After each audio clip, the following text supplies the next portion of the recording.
एक अंग्रेज आया इस देश में, उसका नाम था डलहौजी। डलहौजी को भेजा गया ब्रिटिश पार्लियामेंट से एक ही काम करने के लिए कि भारत के किसानों के पास जितनी जमीनें हैं वो सब छीन कर ईस्ट इंडिया कंपनी को दे दो। डलहौजी आया और उसने इस देश में एक कानून बनाया, उसका नाम है लैंड एक्विजिशन एक्ट, जमीन का अधिग्रहण करने का कानून। इस कानून को उसने भारत में लागू कराया। उस कानून के लागू होते ही भारत के करोड़ों किसानों से जमीनें छीनी गई। जो जमीनें किसानों की थी वो ईस्ट इंडिया कंपनी की संपत्ति हो गई।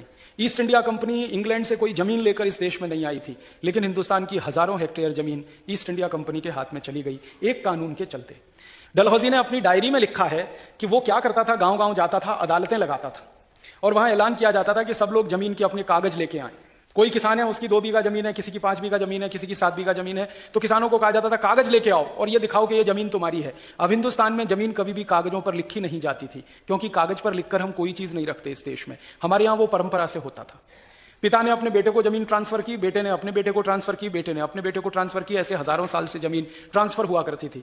डलहौजी ने कानून बना दिया कि जिनके पास जमीन के कागजात नहीं है, जमीन उनकी नहीं है, वो सारी जमीन ईस्ट इंडिया कंपनी की है। एक एक दिन में 25-25 हजार किसानों से जमीनें छीनी गई।